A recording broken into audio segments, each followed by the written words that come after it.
Good morning, good afternoon and good evening my dear student. जिस भी समय आप इस वीडियो को देख रहे हैं, आप जानते हैं सीबीएसई 7th क्लास हिस्ट्री का third chapter that is the Delhi sultan. और आज जो हम पाठ करने जा रहे हैं प्यारे बच्चों, उसमें है from garrison town to empire. अब गैरिसन टाउन क्या है वो हम देखेंगे प्यारे बच्चों, और साथ में आप देखोगे the expansion of the Delhi सल्तनत। किस तरीके से दिल्ली के जो सुल्तान हुए, जो 5 डायनेस्टी हुए, उन्होंने किस तरीके से अपने एरिया का एक्सपेंशन किया।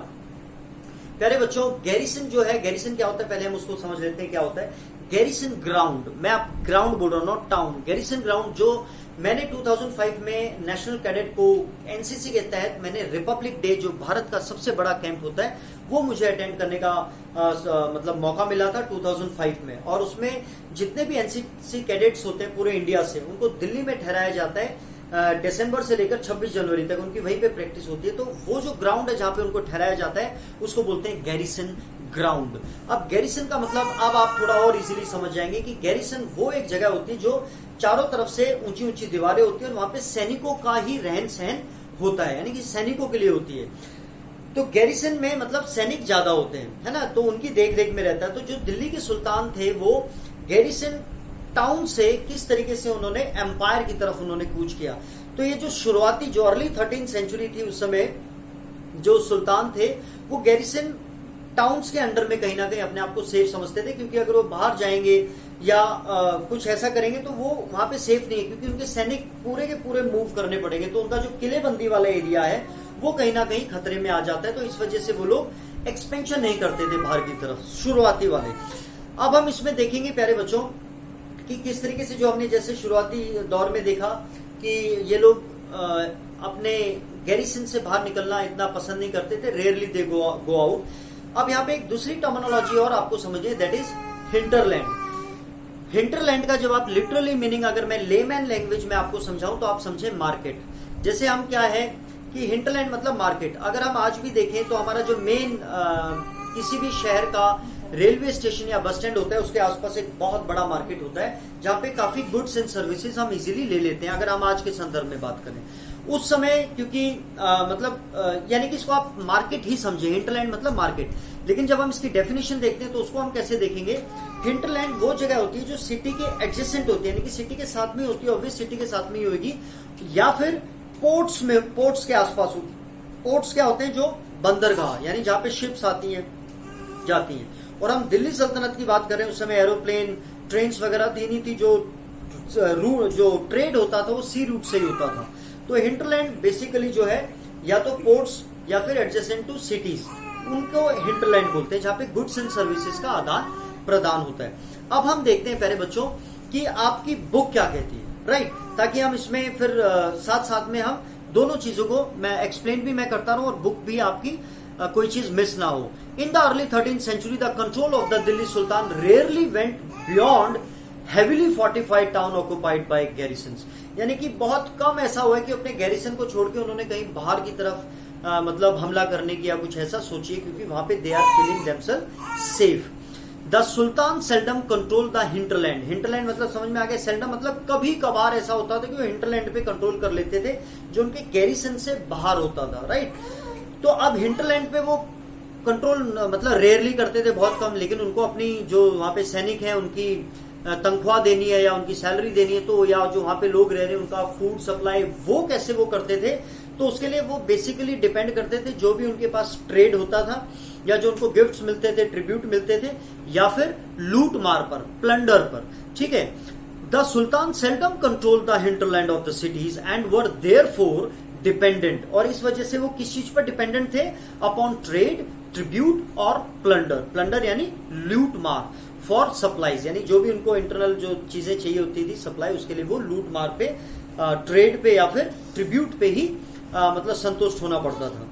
Controlling garrison town in distant Bengal and Sindh from Delhi was extremely difficult. अब आप देख रहे हैं प्यारे बच्चों, दिल्ली कहाँ है ना, दिल्ली इज हेयर, और फिर आप बंगाल, उसमें आप ये बांग्लादेश को भी जोड़े, और इधर ये सिंध जो राजस्थान और गुजरात के एरिया से टच हो रहा है। यहाँ पे सिंध उनका स्टेट है पाकिस्तान का, है ना, हम आप नेशनल एंथम में भी बोलते हैं पंजाब, सिंध, गुजरात, मराठा। तो सिंध, आप दिल्ली से वहां पर कंट्रोल करना, it's not a easy game, क्योंकि वो अपने वहां से हिंटरलैंड ही नहीं कंट्रोल कर रहे हैं। स्टार्टिंग वाले हम दिल्ली सल्तनत की बात कर रहे हैं जो सुल्तान हुए हैं।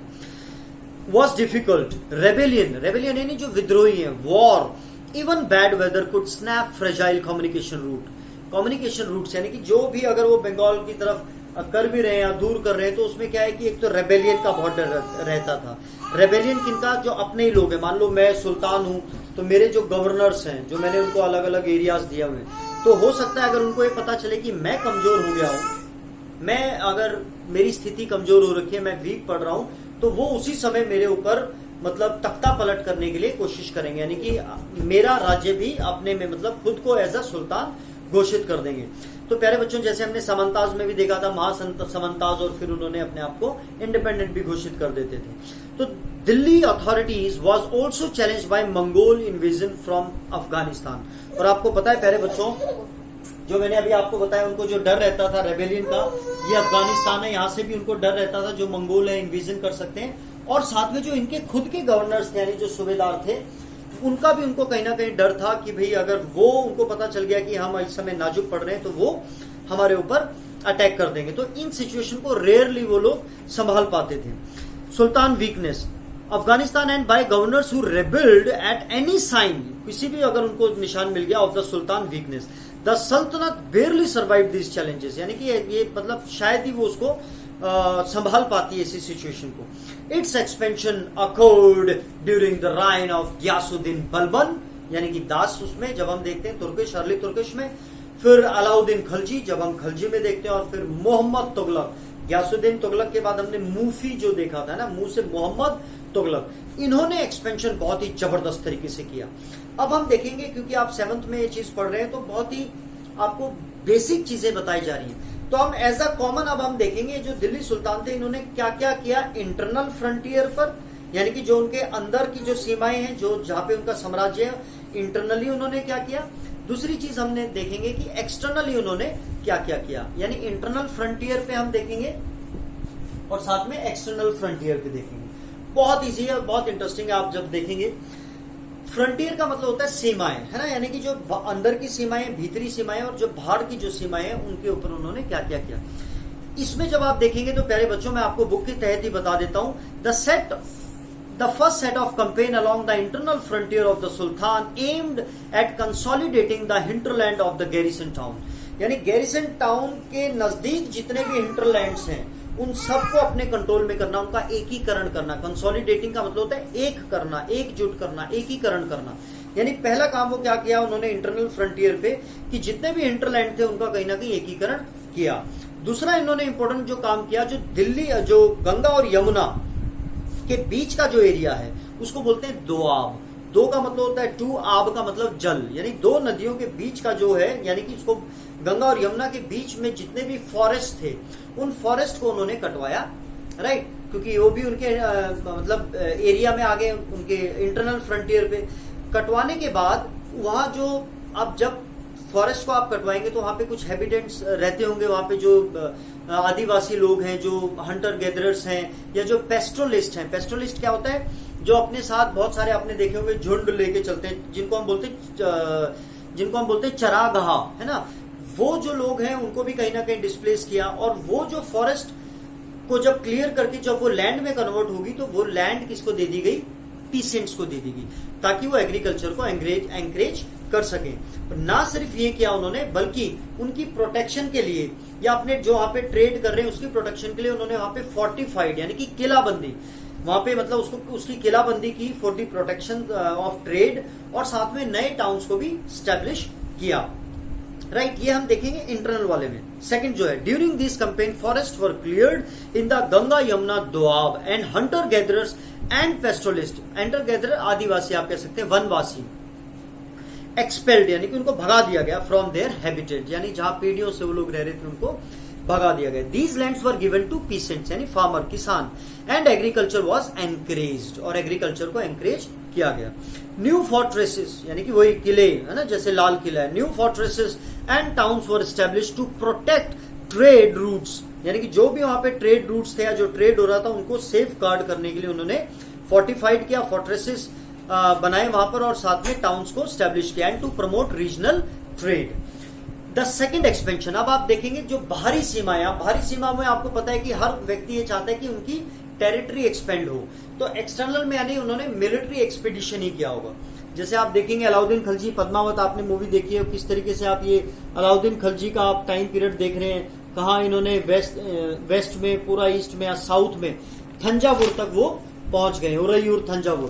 तो ये एरिया आप देख रहे हैं स्टार्टिंग में जो सिर्फ गैरिसन ग्राउंड में ही तक सीमित थे, वो कहां तक आ गए जब आप देखेंगे अलाउद्दीन खिलजी और मोहम्मद तुगलक के टाइम पे, राइट। तो ये क्या करते थे मिलिट्री एक्सपेडिशन में, जो बाहर वाले जो टाउन्स हैं, जो किंगडम्स हैं, अपने राइवलरी यानी जो वहां का राजा है, जो भी वहां पे सुल्तान है, उसको हराकर उस एरिया को अपने अंडर कंट्रोल में कर लेते थे, और साथ में वहां पे जो भी पीसेंट्स हैं उनसे फिर वो टैक्स लेना शुरू कर देते थे, और वहां की न्याय व्यवस्था को भी अपने हाथ में ले लेते थे। लास्ट में ये क्वेश्चन हमारे से ही पूछ रहे हैं, बच्चों से ही पूछ रहे हैं, आप लोगों से पूछ रहे हैं कि इतना बड़ा एरिया उस समय संभालना, है ना, जब आप इस आज की तरह तो नहीं है, इतनी कम्युनिकेशन और सारी चीजें, इतनी टेक्नोलॉजी हाईटेक, उस समय तो बहुत मुश्किल था, मतलब मौसम पे भी बहुत सारी चीजें डिपेंड करती थी।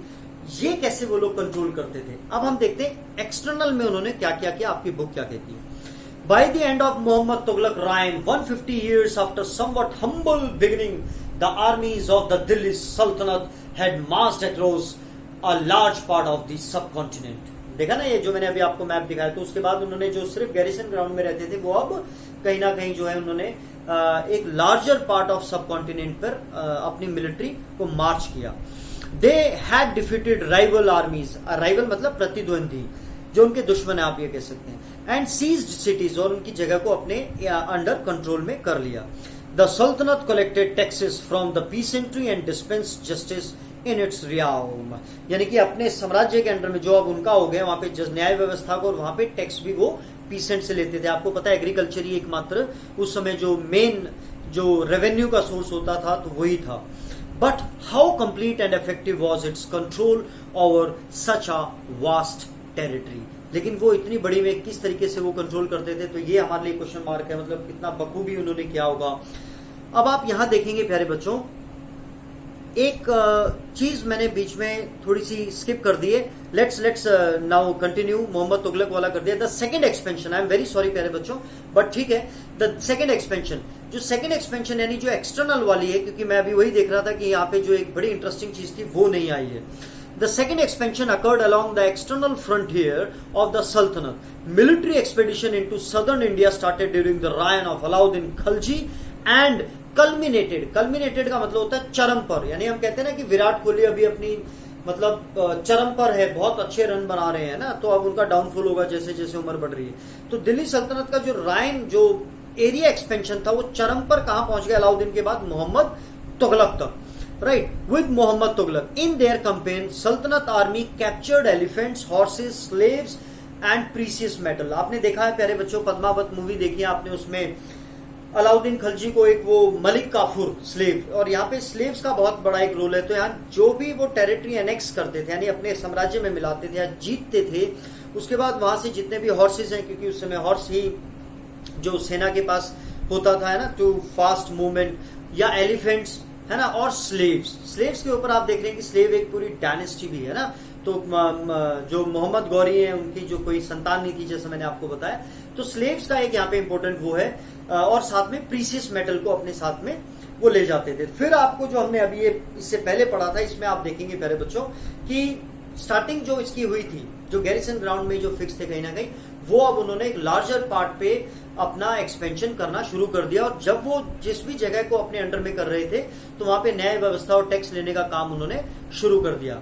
तो ये लास्ट में जो क्वेश्चंस, फिर दोबारा से हम वहीं पे आ गए कि इतने बड़े एरिया को वो उस समय कैसे संभालते थे, राइट। तो आई होप प्यारे बच्चों कि आपको ये समझ में आया होगा कि व्हाट इज गैरिसन, है ना, मिलिट्री जहां सैनिक रहते हैं, व्हाट इज हिंटरलैंड, और जो शुरुआती वाले जो थे उनकी क्या प्रॉब्लम्स थी, क्योंकि वो गैरिसन के अंडर में रहते थे, वहीं पे अपने आप को सेफ समझते थे। लेकिन गयासुद्दीन बलबन, अलाउद्दीन खिलजी और मोहम्मद तुगलक, इन्होंने एरिया को एक्सपेंड किया, और उसकी जब हमने स्ट्रेटेजी को देखा, तो हमने देखा कि इंटरनली उन्होंने क्या किया, सारे हिंटरलैंड्स को एकजुट किया, फॉरेस्ट को क्लियर किया दोआब वाले एरिया से, और वहां पे एग्रीकल्चर को प्रमोट किया।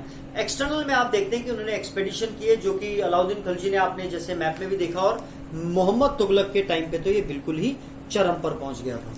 तो फिर भी अगर प्यारे बच्चों आपको कोई डाउट है, तो आप मुझे प्लीज कमेंट बॉक्स में बताएं। This is for your click just this topic. Next में हम देखेंगे कुछ मॉस्क और आर्किटेक्चर्स के बारे में, and I hope you know what is architecture. God bless you all, love you all.